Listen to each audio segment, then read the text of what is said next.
تمہارے سارے مسائل، تمہاری بھاگ دوڑ اور تمہاری زندگی کا خلاصہ یہ سب کچھ ایک اللہ ہے، اس کی خوشنودی تمہیں حاصل کرنی ہے۔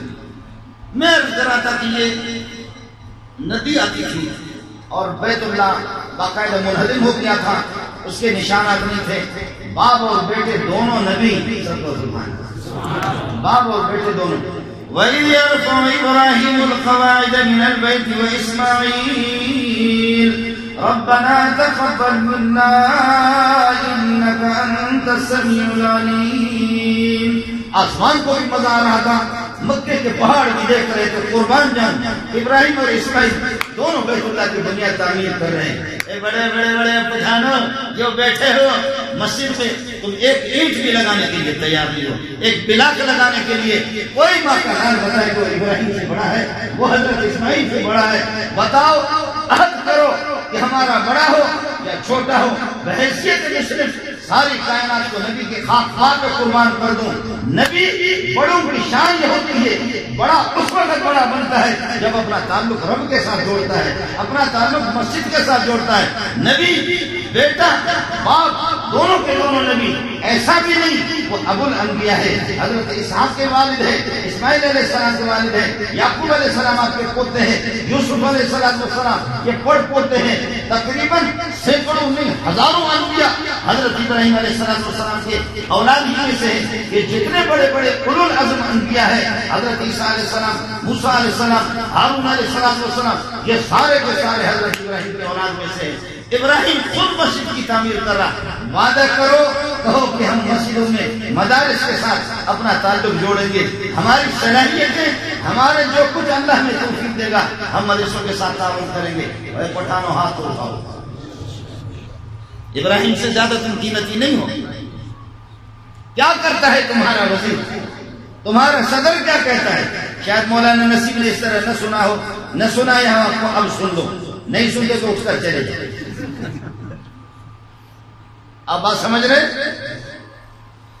کون سا صدر، کون سا وزیر اعظم، کون سا گورنر، کون سا وزیر اعلیٰ کسی ادارے میں کیا ہو اور بچوں کو کہا ہو کہ تم قرآن پڑھو اور قرآن پہ سناؤ اور ان کے سروں پہ دست شفقت رکھا ہو؟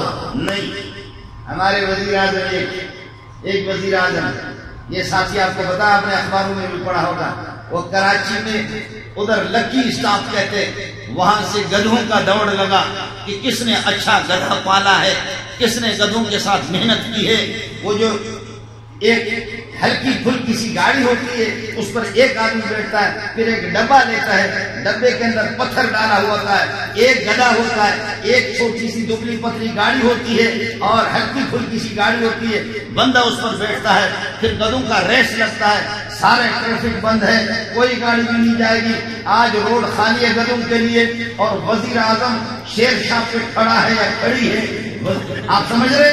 ہمارے یہاں دونوں قسم کے وزیر اعظم آتے ہیں، کھڑا بھی آتا ہے اور کھڑی بھی آ جاتی ہے، ہمارے ملک اور ہمارا قانون اس کی اجازت دیتا ہے۔ وہاں پر وزیر اعظم کھڑا ہے یا کھڑی ہے، وہ انتظار میں ہے، اللہ کا بھلا کرے۔ لکی اسٹاپ جو کئی کلومیٹر ہے، وہاں سے گدھوں کا ریس لگ رہا ہے، مقابلہ ہو رہا ہے، گدھوں کا ریس لگ رہا ہے اور مقابلہ ہو رہا ہے۔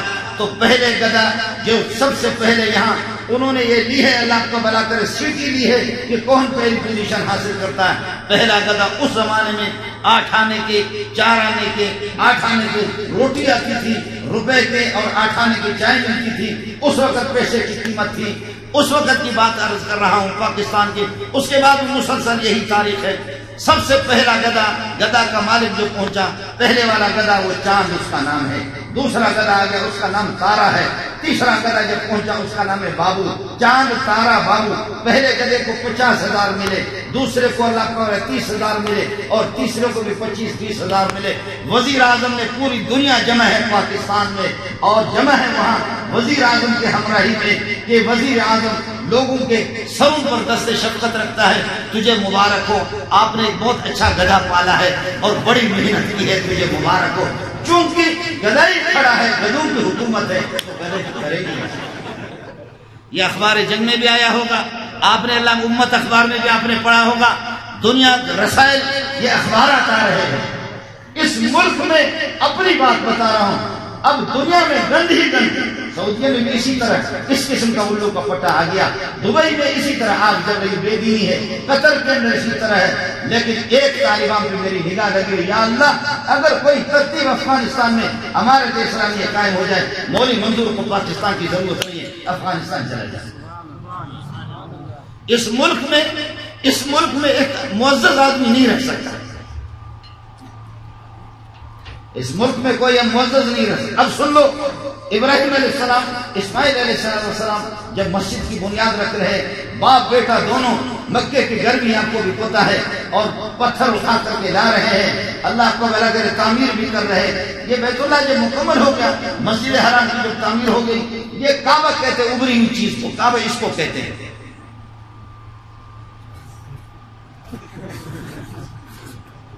کچھ بھی سمجھ میں نہیں آئے گا۔ وَكَوَاعِبَ أَتْرَابًا، مولوی لوگ سمجھیں گے، قرآن میں ہے وَكَوَاعِبَ أَتْرَابًا۔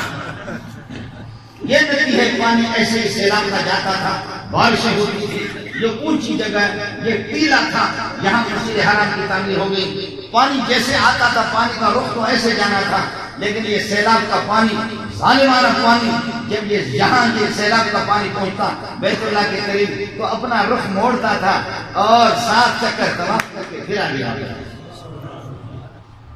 آپ کو مسئلہ سمجھ میں آ گیا؟ ہاتھ جوڑ کر کے کہوں گا آپ سے، جب سیلاب کا پانی، ظالم قسم کا پانی، ہر چیز کو بہا کر کے لے جانے والا، اس کا رخ اس طرف ہے، لیکن وہ اپنے رخ کو ایسے بدل کر کے جب بیت اللہ کے قریب پہنچتا تھا تو یہاں 7 طواف کر کے پھر آگے چلا جاتا۔ ہاتھ اٹھاؤ، کہو ہم اپنا رخ جو قرآن کہے گا اسی طرح بدلیں گے۔ جی ہاں، یہ الو کے پٹے ہیں جو آپ کو بنے کیوں کر بات، جب ہو سرکار الٹے، ہم الٹے، بات الٹی، یار الٹا، سارے الٹے۔ میرا دماغ خراب ہے کہ پیچھے میں لگ جاؤں، میں سوہنے محمد کو چھوڑ کر، اس کی داڑھی کو چھوڑ کر، اس کے بالوں کو چھوڑ کر، اس کی پگڑی کو چھوڑ کر، اس کی قمیص کو، جبہ کو چھوڑ کر، اس کے لباس حیا والے لباس کو چھوڑ کر کے